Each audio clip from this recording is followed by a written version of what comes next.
I have over 100 dog bandanas in pretty much every color you can imagine, and they are just sitting around collecting dust. So I have decided to use them for a fun new series I'm calling Crochet Puppy Patches. In this series, I'll be adding crocheted appliques to each bandana and possibly crocheting a border around the edges. Today I'm choosing a black bandana for one of my dogs, Benny, and I will be turning it into a Valentine's Day dog bandana just for her. Before I add anything to this bandana, I'm going to prep the fabric, so I'm using my mini iron and an ironing mat just to press out all the wrinkles. If you are wondering where I got the bandanas or what sizes they are, I will make sure to leave links in the description box for you to go and check out. This bandana is a little bit big for my dog, so I'm going to fold down the top edge a few times and then just press it in place. This helps size it down while keeping the shape nice and neat.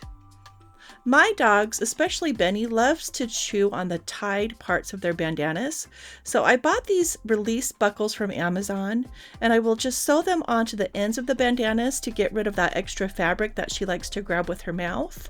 And luckily my dogs are used to clothing, so the rest of the bandana won't bother her. If your dogs don't chew on the tied parts or the tails of their bandanas, you can completely skip this step. But since mine do, I'm using my sewing machine to sew the tied fabric down around the release buckle. So that way I only have to use the release buckle and don't have to tie it. You can also hand sew this if you don't want to use a sewing machine. And even if your dogs aren't chewers, these buckles are really helpful because the tied parts of the bandanas always seem to come undone. And this makes it so they don't. I am using a number 4 worsted weight yarn, and for the colors I am using cherry red and white. This is the crocheted heart applique that I will be attaching to Benny's bandana, and in this video I won't show you how to make this heart, but I will leave a link on how to crochet this heart and the border around the heart in the description. I played around with a few different ways to add a crocheted border to this bandana, and I've decided the best way to go about it is to crochet 2 separate chains for each side, except I don't need a chain on the top, which doesn't need a border. I also don't need a full border around the edges, so I chain about 30 stitches and then single crochet across each chain once.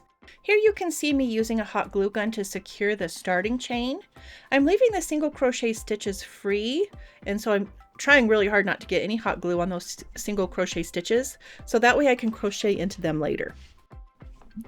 If you're not comfortable using hot glue, a needle and matching thread work really great, and it's probably even a little bit more secure than the hot glue. I'm comfortable using hot glue here because my dogs don't tug or chew on the bandanas once they're on. They only really just chew on the tied part, which I've gotten rid of already. So whichever way you choose to secure this border on, just make sure it's safe for your dog. Now I'm just going to tie in those loose ends with the yarn needle, and I'm just going to make sure they don't come undone. So right now I am working on a crochet border, and you can call this a candy cane border, or you can call this an alternating color border. And I'm not going to go through the whole process of how I make this border, but I will leave a link in the description box, and that will show you how to make this border, but I'll just kind of give you a quick explanation. So I start by attaching my first color, and then I chain 3. I skip the next stitch and then add a slip stitch into the following stitch, and then this creates a little loop along the edge with the first color. Next I attach my second color directly into the skip stitch. I chain 3 again, skip the next stitch, and slip stitch into following stitch. I continue alternating colors this way, working each new color into the stitch that was just skipped before.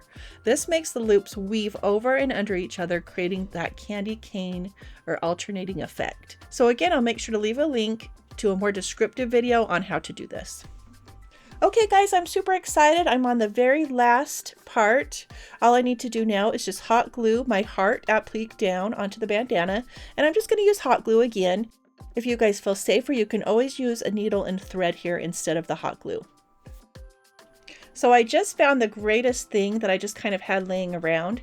I bought this patch off of Amazon probably about a year ago, and I just kind of stuck it in a drawer and forgot about it, but I remembered it and I thought this will be the perfect finishing touch to this heart, to this project, and it will really make it stand out. I would love to know what you guys think of this DIY bandana, so let me know in the comments. And I'm actually thinking of making this a regular series. I have another dog, his name is Chewy, and I'm going to make another bandana for him for Valentine's Day. And then maybe I will make a few more for St. Patrick's Day. So let me know what you think. And to wrap this up, here's Benny running around and posing in her new Valentine's Day bandana.